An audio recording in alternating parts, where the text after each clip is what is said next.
نحمدہ ونصلی علی رسولہ الکریم اما بعد بسم اللہ الرحمن الرحیم۔ احباب ذی وقار، اللہ تبارک و تعالیٰ کو یہ امر نہایت محبوب ہے کہ ہر معاملے میں اس کی طرف رجوع کیا جائے۔ غربت ہے، امارت ہے، یا کوئی مسئلہ ہے، یا کوئی پریشانی ہے، تو اللہ تبارک و تعالیٰ اس کو پسند فرماتا ہے کہ اس سے ہی مانگا جائے۔ بعض اوقات لوگ غربت و افلاس کا بہانہ بنا کر یا اس کے علاوہ کوئی بہانہ تلاش کر کے خواہ مخواہ لوگوں کے سامنے ہاتھ پھیلاتے ہیں، جبکہ یہ امر اللہ کی بارگاہ میں نہایت ہی ناپسندیدہ امر ہے۔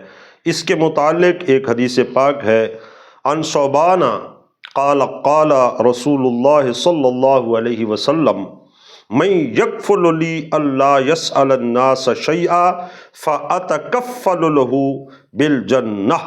اللہ کے نبی صلی اللہ علیہ وسلم نے حضرت ثوبان سے رضی اللہ تعالیٰ عنہ سے ارشاد فرمایا کہ جو بندہ اس بات کی ضمانت دے دے کہ لوگوں سے کچھ نہیں مانگے گا، جتنا بھی مشکل ہو اللہ ہی کی طرف متوجہ رہے گا، تو میں ضمانت دیتا ہوں اس کو جنت عطا کرنے کی میدان قیامت میں۔